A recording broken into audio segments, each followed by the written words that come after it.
All right, everyone. Thank you for taking a stop in here at the Palmetto Pit Stop. I am Tony here with Adam, and we are just past the Charlotte Roval where Larson dominated the field out there, got the win, and there was a lot of drama out on the track, some really triumphant stories, a little bit more of a downturn for some, but we are now left with the top 8 remaining in the playoff field. Vegas, Sin City is in our sights as we're getting to the nitty-gritty parts of the playoff here. Things are getting more heightened. We're looking towards the Final Four in the near future. Adam, what'd you think of things up at Charlotte? Always great, again, to have racing here in the Carolinas. I agree. It was a shame we couldn't get up to that track. All I've heard was that it's a great fan experience. People love it there for the Roval.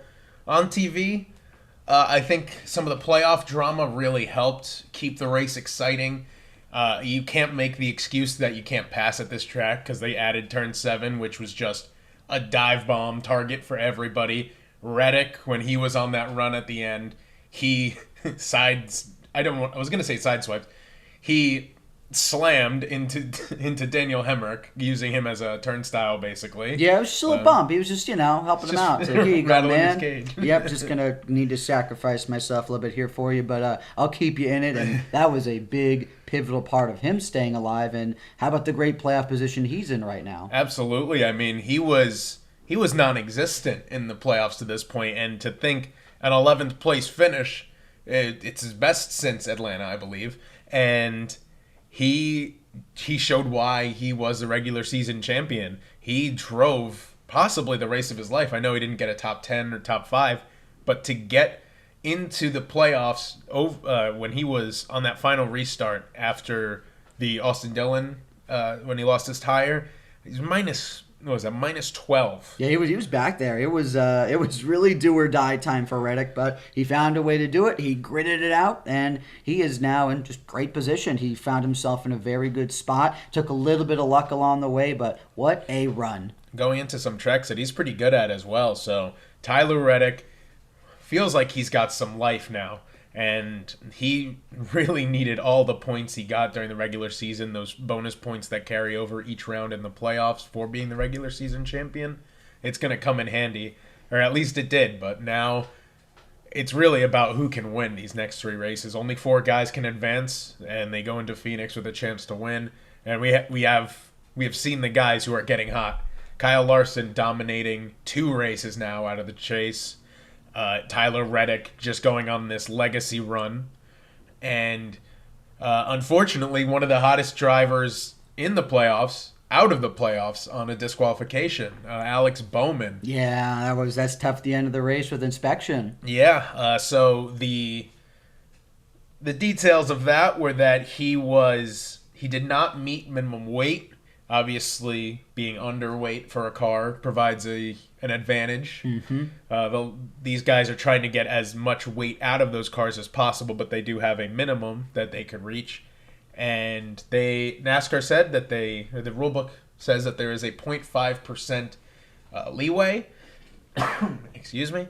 0.5% leeway, so about 17 pounds, they said, is it's the free room, basically, the wiggle room. All right. NASCAR is somewhat lenient on these things. So, for example, pit road speed limits, you have about a 5 mile per hour limit. So if it's 40 miles an hour and you're 44 miles an hour, you're good. You're good. You're not going to get penalized. No, but if you are 45.3 over, or if you're 45.3 miles an hour, you are technically 5.3 miles an hour over. That's a speeding penalty. Yeah, as I say, you're going to get sent back. So you really need to pay attention to these types of things. But of course, this is more of a technical issue. It is. And we saw a lot of interesting things happen because they had the curbs, the bumps on these turns, and you saw a bunch of people. Daniel Suarez got airborne. Reddick looked like he could have ended his day or his playoffs and Denny Hamlin's playoffs.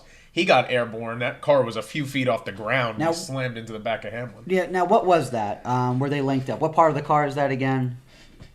Oh, they hit on the tire. So that is tire link or See again, Toe I'm link. toe link. That's That's right. it. See, we're not. I mean, I'm not a mechanic. I know you know a little bit more about cars overall, but still, of course, need to educate myself a little bit more in that regard. But yeah, that's it. The toe link, and yeah, that was tough. That could have been a really bad situation for both drivers. But as we also discussed a little bit before starting this, that's where the luck factor came in, and that was just what could have really been a downturn in his day, as opposed to more of the inspirational story of how, oh wow, Reddick just fought back from that and is in a great spot. And it's incredible because those cars were not at 100% the rest of the race. Once those cars are damaged, especially with toe links, and Reddick went airborne, so there must have been some undercarriage damage.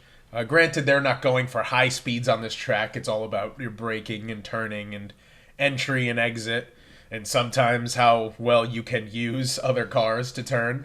But still, those cars were not at 100%, so for Reddick to pass as many cars as he did is incredible. And as I said, it proves why he was a regular season champion. To go out and put on a clinic like that saved his season, possibly saved his chances at a championship if he could do well at these next three tracks. Yeah, and that's something he's going to look to do, some success at some of these tracks, and Hamlin is in good positioning right now. Everything that went through with some of this drama, some guys came out on the back end of the deal, but a lot of great stories to be told here. Still dominated by Larson, but in the meat, the middle of this field, a lot of good triumphs out on the track, and some tears for other drivers as we have to narrow it down to 8. That's how the playoffs be. Yeah, and it's a shame for Bowman, who was putting on a clinic of a playoff run to that point, earning so many points when people said his job was at risk. And then the thing that eliminates him wasn't even something he did. It was just how his car was set up, if something fell off his car, stuff like that. So sadly, those are those little things that will come back to bite you. And when you have these playoffs that are basically 3 miniature seasons to get to a championship, one race like that, if you don't have a win, it doesn't matter. So unfortunate for Bowman. But it was funny that before that, people were thinking that it was going to be an all Hendrick championship, which very well could have been. I mean, Elliott finished 3 of those cars, aside from Bowman, finished in the top 5 at the Roval. Larson's been hot. Bowman is getting it back together. He's been competitive again. Elliott, he's been consistent all year. And then Bowman, if he was gaining all those points up until elimination, that could have easily been a Hendrick Final Four, which I'm sure NASCAR would have loved. They adore their Hendrick drivers. But sadly, the odd man looking on because of that situation where he's now out of the playoffs to no fault of his own. So if nothing else, an incredible run for Bowman to get this far. Should have likely been into the round of 8 if not for that rule, but can't discredit the talent that's there. And to have been following NASCAR as long as I have, to watch him go from BK Racing in that 23 car, which was a miracle that thing even ran. If you ever have the time to look into the history of that team and the owner behind it, for Bowman to have his start there and end up at Hendrick, and now having gone on such a great run in the playoffs despite not making it past the round of 12, it's a great story, his entire career, and hopefully there's still a lot ahead for Alex Bowman. But Tony, did you manage to catch any of the Xfinity race on Saturday? Sadly did not. I was trying to diversify my portfolio on that day because I also had work the weekend and had a lot of stuff going on. I caught most of course, the main race on Sunday, but sadly was not able to watch the Xfinity one, which sucks because I want to be able to watch a lot of the races, especially when they're here in the Carolinas, because you want to support any racing here between the two states, as we're based out of Columbia. But what do you got to tell me about that? I mean, I've seen the stats and, at least anything little here in my notes with the winners, but anything really interesting from that race that maybe I would have missed? Yeah, something huge. Another, stop me if you heard it before, another NASCAR controversy. Interesting. And it comes, again, stop me if you heard it before, because of a late race yellow. Oh, all right. So, Parker Kligerman, We've likely seen him in the Cup Series, or at least heard his voice. Parker Kligerman, he had never won in the Xfinity Series before. He's in the playoffs. He is retiring from full-time racing after this year. At the Roval, he is leading. He's not like destroying the field, but he is leading this race. And there is a car. I did not write down who it was, unfortunately, but a car got stuck under a tire barrier. Just overdrove a corner, went under, and the race should have been yellow. It should have gone to yellow. NASCAR waits on this yellow flag, while Parker Kligerman is very quickly approaching the white flag. NASCAR, the caution finally comes out. Parker Kligerman has passed the start-finish line. By rule, the race should be over because the leader took the white flag. Parker Kligerman, the team is like ready to celebrate. NASCAR goes back, and by inches, Parker Kligerman did not pass the start-finish line. Oh, man. Before the caution came out. They held this caution for probably a good 20, 30 seconds maybe. Might be exaggerating it, but it felt like an eternity. Yeah, so they should have already called it in the first place. They should have. And when asked about it, they said, "Oh, we didn't see that car." And everyone at the track saw it. They had it on the big screen at the track, a car under the tire barrier that had crashed. Obviously not a guy just parked trying to get a yellow. This guy is just stuck under tires. And because of it, you have now, the correct call was a yellow. Once that happened, there is no way that car is getting out of there under its own power. It should have been a yellow immediately. But to wait and wait until the very last possible second for that yellow to come out and just ruin... I guess you can't say you ruined it because it is the right call to get that yellow, but Parker Kligerman on the restart gets passed. He fades. He does not win the race. That chance goes by the wayside. He's eliminated because he needed to win his way into the next round. And it is so frustrating to see these yellows always be just a weekly dice roll at this point. Because we saw at, I believe it was Pocono, I think it was Ryan Preece was spun around and they called the caution. And then that racks everybody up. And then at Indianapolis, Ryan Preece again was sitting on the backstretch. Could not get his car refired. His tires were flat, I'm pretty sure. Could not get his car started. There was no way he's getting out of there. Kyle Larson's still on the backstretch. Like, they have plenty of time. Indy's a huge, huge track to get around before they could throw the yellow. And they should have thrown the yellow. Kyle Larson probably would have still won that race because at Indy, you need that inside line anyway. And Michigan, Martin Truex taps the wall while Tyler Reddick is leading and they hit the yellow immediately. So, like, this weekly inconsistency is just... there has to be something that can be done. Because we're seeing it in a lot of sports, just inconsistency by officiating. We see it with football. Oh, well, that's nothing. That's nothing new, you know? No, you think it would get better. You think it would, because it's one thing when it's a football game. And the team who's doing, say, for example, the Monday Night Football game, the Jets and Bills, that's going to be a different crew for whoever the Jets and the Bills play next week.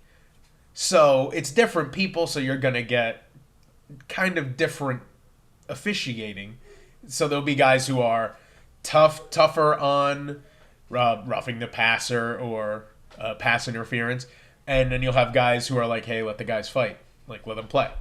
NASCAR, it's the same group of people, and yet it seems like it's just a carousel of who's making these decisions. So when it's the same group of officials, it definitely makes it a bit more frustrating, and there just needs to be more accountability, and that is also something you don't see in a lot of sports, officiating and certain groups of officials not taking the proper responsibility or speaking with the media. You don't really have to. I mean, there's only certain regulations to that point, but you got to be better because it's only going to make the sport better. And if you want to represent that sport accordingly, appropriately, and you want to please the fans as best as possible, then yeah, you need to be quicker on the draw. You need to be, aware of what's going on the track. That's your job, and you can't consistently have some shortcomings here and there, especially if it's really noticeable by fans or people that are paying close attention to the sport. Yeah, they're going to scrutinize everything you do because there's, if you have a group of 10 people officiating, you have 10 pairs of eyes, as opposed to the fans. If you have 3 million people watching, that's 3 million pairs of eyes critiquing or even thousands that are actually at the race. At the track, yes. But still. And then you had some more inconsistency on Sunday. NASCAR stated that they would be a little tougher on the course limits. Bubba Wallace cuts through a corner and is penalized, and by rule he should have been, because his 4 wheels are off into the, I don't even know what that's called, onto the curbing. The abyss. The abyss, yeah. Yeah, his 4 wheels are off into the curbing, like way past the limit. Okay. And he gets penalized. It's not a huge penalty. It's a stop-and-go penalty. You have to come full stop and then continue, merge on in safely. William Byron follows the same exact line, maybe a little bit closer to the limit, and then no penalty is called. So just seeing these things happen is so annoying as a fan, where in the same photo, if you take a still of this penalty and 2 frames later the same path is followed and only one of those guys got a penalty, it's a headache, because you don't know when your guy is going to get hit with a penalty. We saw Denny Hamlin a few years ago go beneath the yellow line at, I believe it was Talladega, to win a race. It was one of those super speedways. And then Reagan Smith is forced below in 2008, and NASCAR says, "Oh, well, you passed below the yellow line. You're back in the lead, last car in the lead lap. Tony Stewart got the win." As a Tony Stewart fan, I was very happy, because that's the only time Tony Stewart won at Talladega. However, in reality, that should have been Reagan Smith's first victory. Thankfully, he got one at the Southern 500 a few years later, but still. These things affect people's careers, no matter how small it seems in the moment.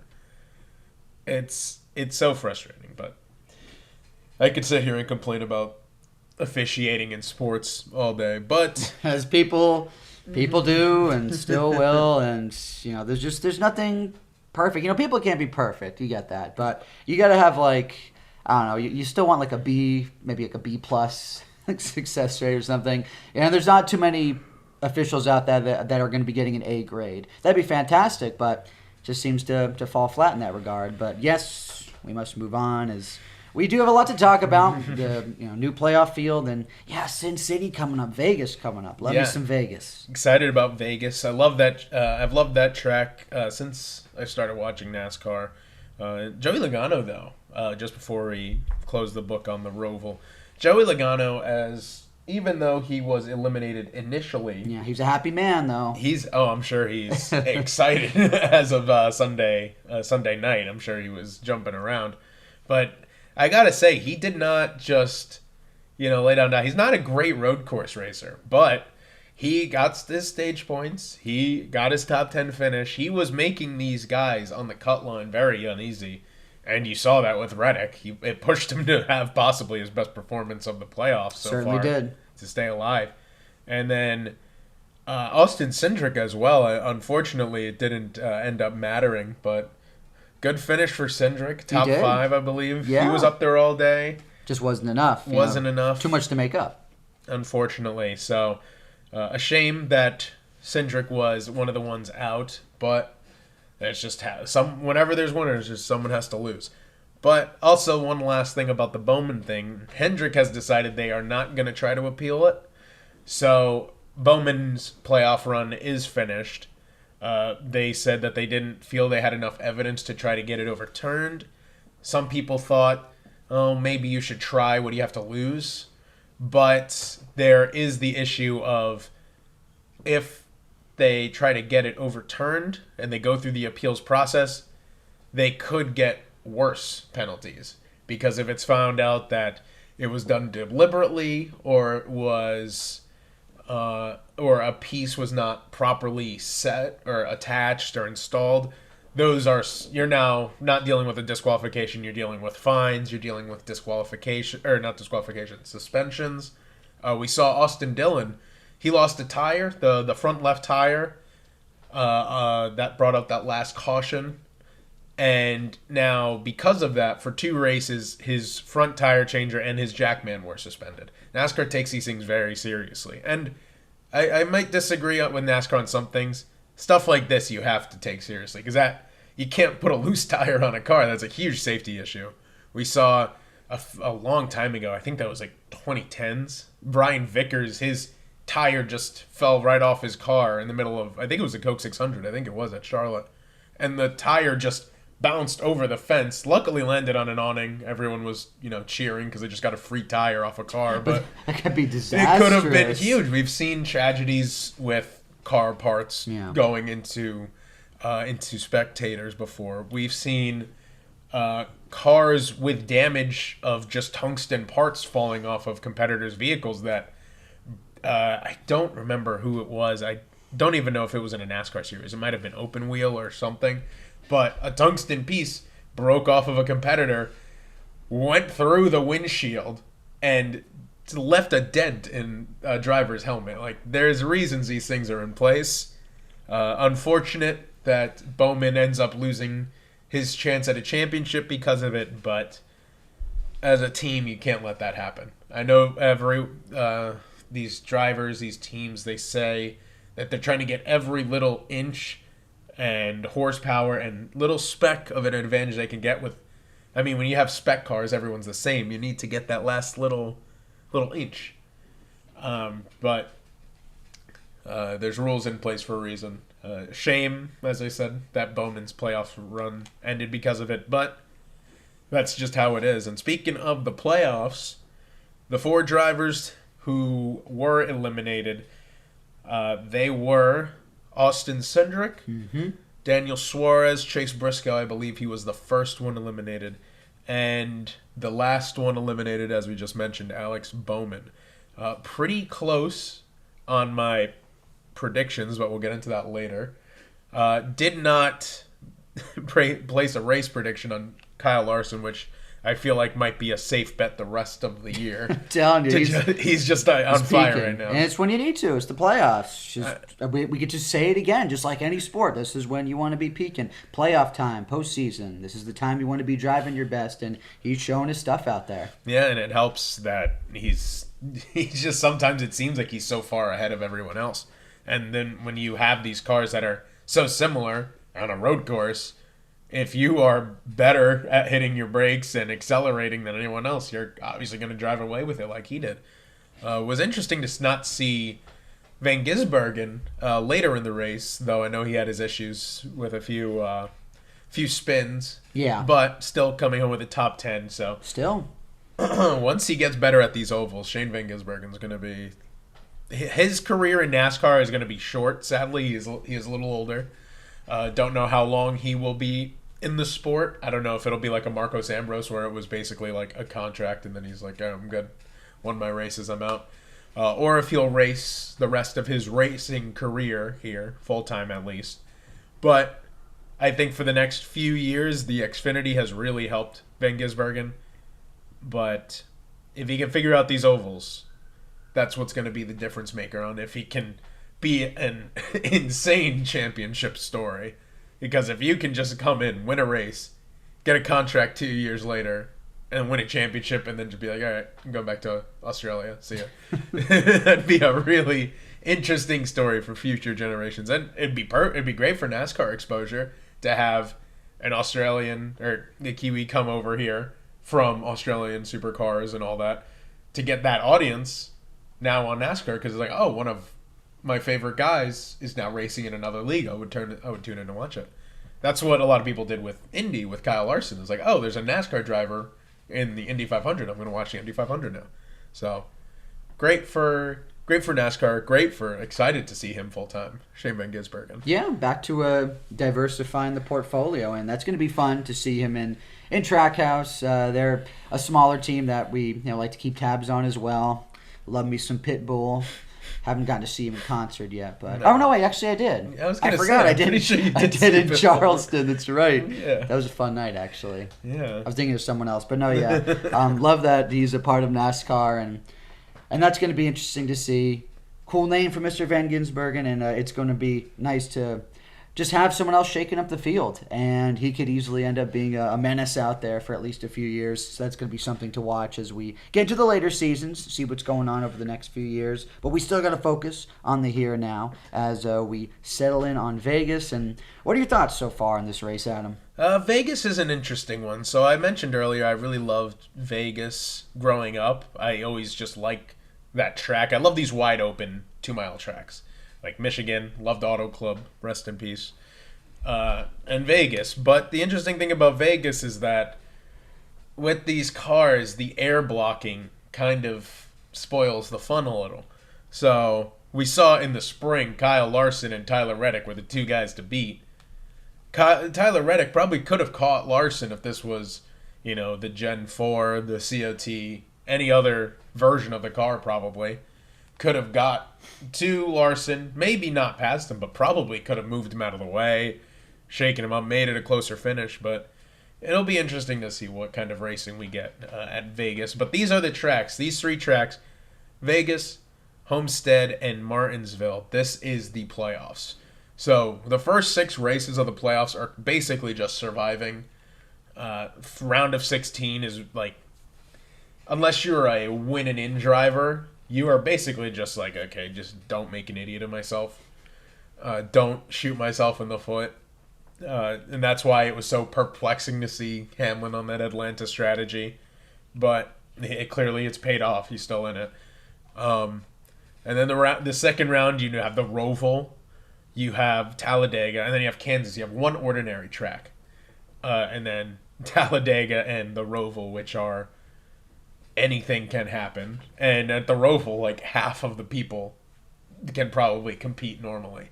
So you get into these 3 tracks that are just the guys who are here, they grew up, they were trained, they were bred to race on these tracks. So this is when you're going to really see that separation from who the talented drivers are and who are the champion bunch. And that's why I think that's why I'm a little hesitant next year when we put the Talladega race into this round. I just don't think it meshes with what they want to do in this round. But Vegas, I think, is a good Kickstarter. I think if I could have a perfect season this round, I would probably start with Phoenix instead. And Vegas would still be in here because Vegas is just such a great track. I'm excited for it. Unsurprisingly, with the picks, I'm just going to be basically regurgitating what I just said. Kyle Larson, I think he's going to win. Shocking. Again. Big shocker. Crazy. I think he punches his ticket. Upset pick. Yeah. Huge long shot. Cash in now at your bookie of choice. Well, unless you're in South Carolina. Yeah, don't do that.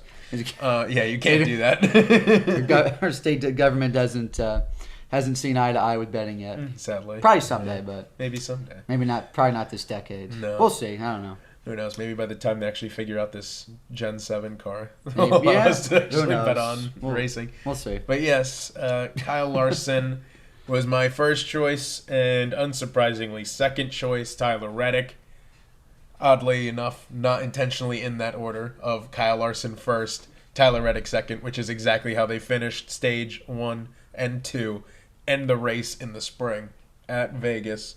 It was the Larson and Reddick show in the spring. I expect it to be the Larson Reddick show on Sunday. And my final prediction, not really a long shot. I think Alex Bowman is up for a little revenge. He's won at Vegas. He's good at Vegas. I think he's just that little bit. Like, I could have done this. I could have been in the final round, and he could win. I believe he could. But, Tony, who do you believe? Who do you got? Who do I believe? At least just based on my last picks, I really wanted to pick Reddick in my top 3. I do think he's going to finish in the top 5, but I'm not going to have him in my group of winners here. I do think he's going to have a good race. Easily could win a stage. I just don't have him winning this particular one, but I think he is going to have a very good race. For my 3 potential winners with predictions, still got Larson. At this point, you really can't pick against Larson if you're anyone trying to analyze these races, seeing who is going to be coming out on top. I think he's going to have another great run. It's a great track for him. Let's move on then for my number 2 pick, because that's a no-brainer. Byron, have him as my number 2. I think he's going to be making a lot of noise here as we're getting down the stretch. And a lot of these playoff drivers are going to want to solidify themselves and give themselves that opportunity to say, hey, all right, I'm good. I'm in the Final Four, loving this right now, and just taking off that stress. So Larson, Byron, and I actually do like Hamlin. I think he is going to be still chomping at that bit. Wants to eye that championship. He's trying. He's going to be fighting, scratching, clawing to get to that Final Four. And he's definitely going to be a driver to watch to be getting that checkered flag in Vegas. So how about it for Sin City? That's going to be my 3 potential winners: Larson, Byron, and Hamlin.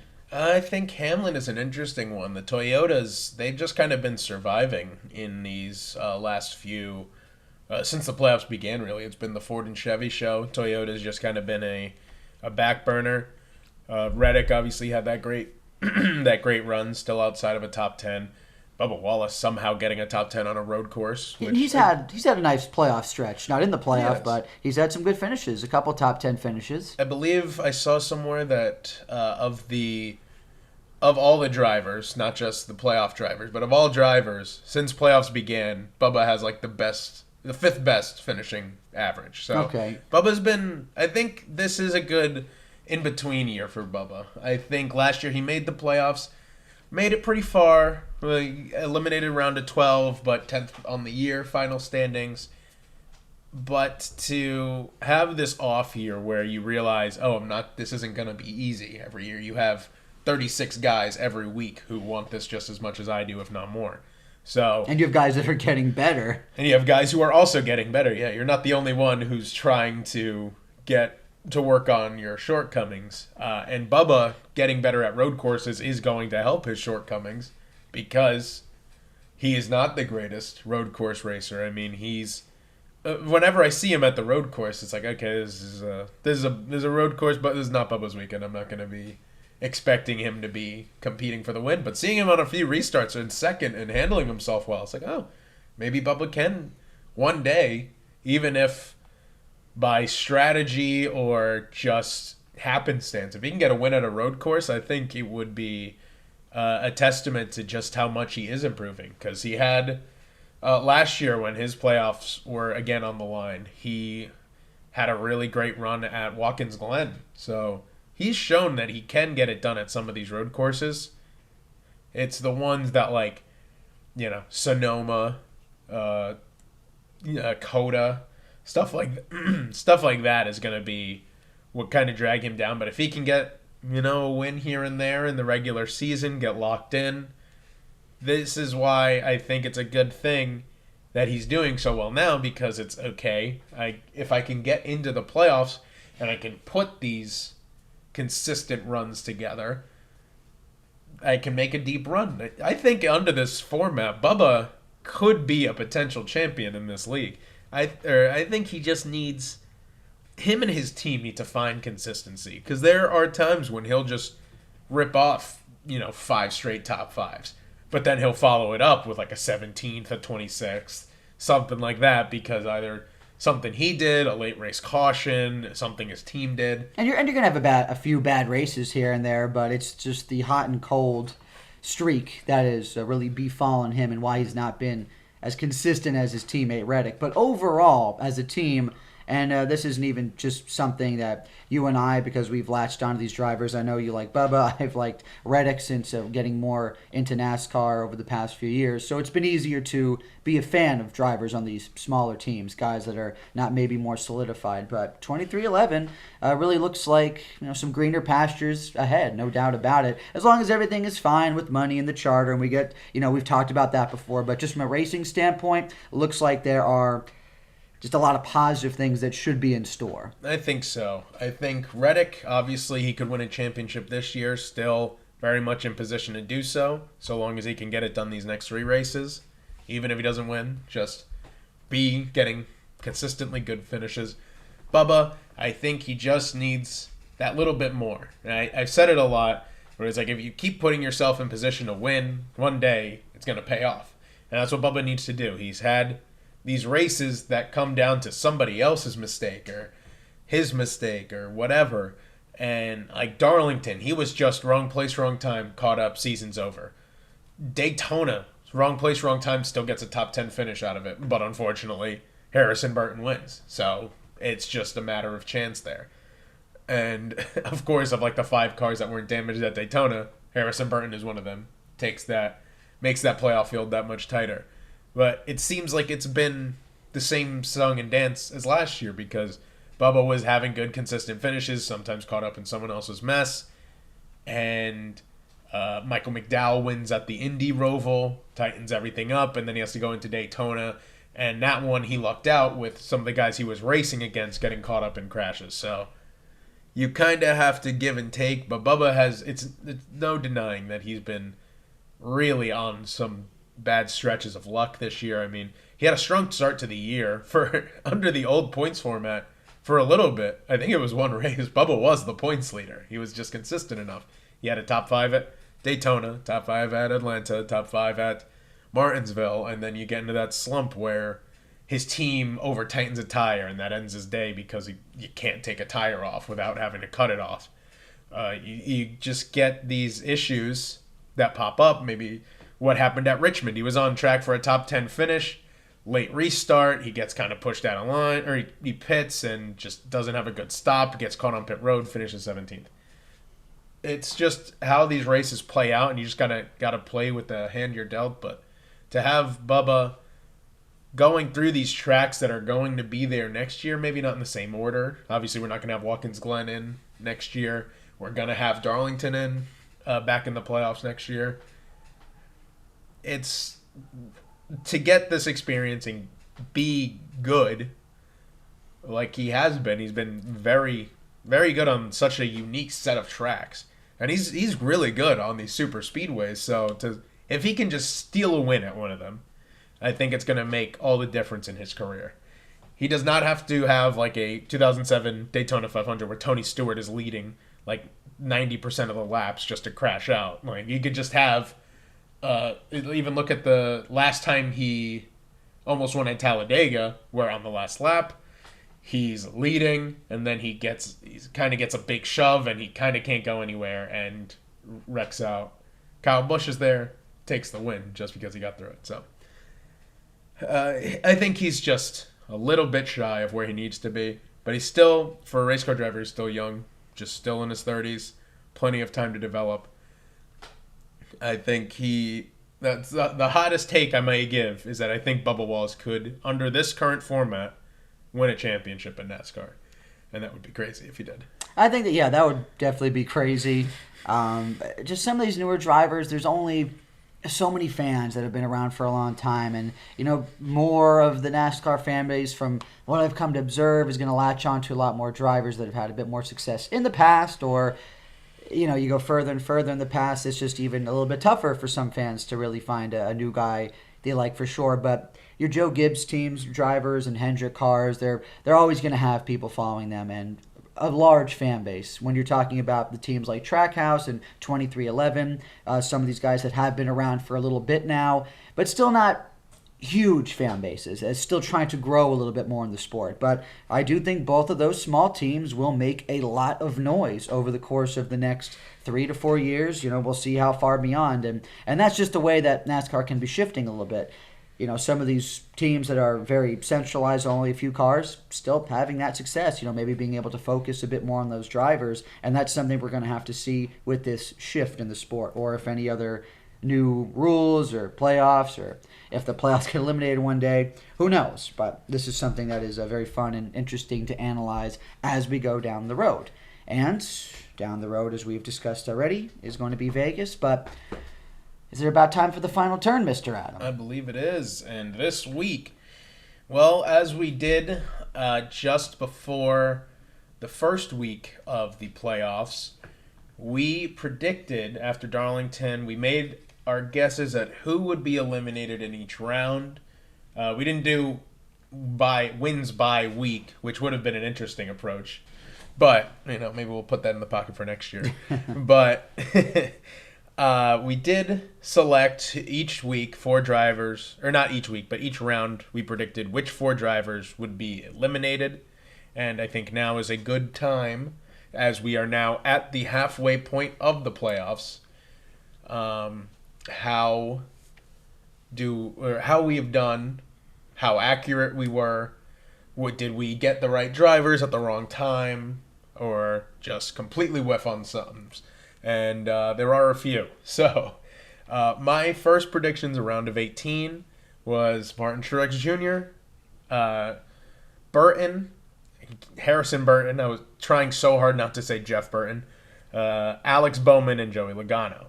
And immediately, Joey Logano made me look like a fool because he won the very first Got race. that win right away. So it's like, well, bracket busted. Yep. That's it. Right off the bat. Right off the bat. Bowman, again, also making me look a little foolish by going on to score the most points out of everyone in the first round. And then, I got two right. We got Martin Truex Jr. and Harrison Burton, though I feel like they could have been low-hanging fruit, but that's just how it is. And, of course, the round of 16 true elimination was Martin Truex Jr., Jeff Burton, Brad Keselowski, and Ty Gibbs. For me, it was I did have Truex and Burton. They just seemed to be easier picks. They weren't the strongest throughout the season, and other than Burton's win, there just wasn't anything too crazy about his season. There's so many other drivers that were having more successful years, better cars. You could just tell it was going to be a true struggle. It would take something miraculous for advancement. So Truex, Burton, but I also had Cindric and Bowman out during that time, so those were a little bit hits to my first four. But I did start to really pick up the pace when we talked about going into the round of 12. So with some of my errors, got better, but I'll let you go over your round of 12, and then after me, then we'll talk about who made it into our final 8. Yeah, so my round of 12 kind of made up for my round of 16 because I got 3 of the 4 correct, and the only one I got wrong was someone who is already eliminated. So my round of 12 was Daniel Suarez, Austin Cindric, Brad Keselowski, and Chase Briscoe. So, of course, the one being out was Keselowski, who was eliminated in the first round, which I thought was a surprise, but Bristol kind of threw a wrench in everything. But Daniel Suarez, Cindric, and Briscoe out about where I finished about where I predicted them to. If Cindric doesn't get that bad push at Talladega, he probably is moving on. But unfortunately, not how it goes. And of course, the real elimination in the round of 12 being Suarez, Cindric, Bowman, and Briscoe. And now, as we break this down even further, I just had a mix-up between a couple of guys getting ousted in the first round and the second round. But those still ended up lining up perfectly for me because my next 4 I had were Gibbs, Keselowski, Suarez, and Briscoe. So the way that all worked out, I just had a couple errors between those guys that got knocked out in this round as opposed to the first when we're talking about Bowman and Cindric. But with that, I was correct on all the other ones with Suarez and Keselowski in that next 4. And even though that was, of course, the mix-up with Keselowski getting ousted in the first round, but Gibbs as well, and that leaves me still with all of my top 8 surviving. Yep, you have a perfect round of 8 right now. Right now, so we'll see. Mine was a very close to perfect 7 out of 8. So which, again, it's still pretty solid. It's 15 out of 16 total with our picks, even though they're overlapping the same drivers, but not too shabby. No, my lone late prediction prediction that I thought would be a little more competitive was Ty Gibbs. I had Ty Gibbs moving on to the round of 8. He seemed much more consistent in the regular season and has just kind of, ever since Bristol, once he got sent to the back at Bristol, it's been like he's been at the back of the track in general. He's just been a non-factor. Just seems like sometimes I'll see him and say, oh yeah, Ty Gibbs is racing today, isn't he? So, unfortunate that I couldn't get also a perfect 8, which would have been impressive. But round of 8 are looking pretty good with Bell, Byron, Elliott, Hamlin, Larson, Reddick, Blaney, and the newly minted Logano, who That's thought right. he wouldn't be there But and he is. woke up Monday with a big smile on his face, I'm sure, going after championship number 3, which would be the most under this elimination style format, also means that for a brief period on Sunday, the Joey Logano even year mark was broken. But it is now back on, in which every year since the elimination style format has been in place, Joey Logano has made the Final Four. So, Joey Logano, one of these tracks could steal a win. And an interesting thing, before Bowman was eliminated, the final 8 drivers in the playoffs were the highest 8 drivers in regular season points. As in, if there were no playoffs, their point standings are the top 8 drivers. And then Bowman got bumped and Logano got shuffled in, which made it the top 7 and then 15th. Okay. Which is kind of crazy that Logano has been a 15th place driver this season. But he's been getting the wins, and he's, shown out when he's needed to. Yeah. Technicality at the end, I get it, but the playoff field is set. He is definitely a well-qualified driver to be there. And before we close this out, I do just want to go quickly over our Final Four predictions, and just going to say this right now. These obviously are all still intact for me. I believe yours are still intact, correct? Okay. Yes, but mine are Larson, Bell, Reddick, and Hamlin. Still going strong. We'll see if it continues. I know yours are relatively similar. They are. That is Denny Hamlin, Kyle Larson, Tyler Reddick, and Ryan Blaney, who I have picked to go back-to-back. Yeah. Blaney. See, that's the only different one that you have from me. So could be Bell, could be Blaney. We'll see. Otherwise, I would say that our picks have generally been strong, and this is going to be an exciting end to the season. We got some great races coming up, some cars that are going to be shuffling around, and guys that are going to really want this win. These playoff drivers are really going to start revving it up. This is when you're going to see the answer. You're going to get the answer to the question: how far will people go for this championship? And we've seen how far people will go for the playoffs. We've seen what Austin Dillon has done. We've seen what Ross Chastain did at Martinsville to make it to Phoenix. So we have seen that people will do the absolute craziest things for a championship or even a chance at a championship. I think in the next 3 weeks we might get some even crazier stuff going on. But it's all going to come down to Phoenix.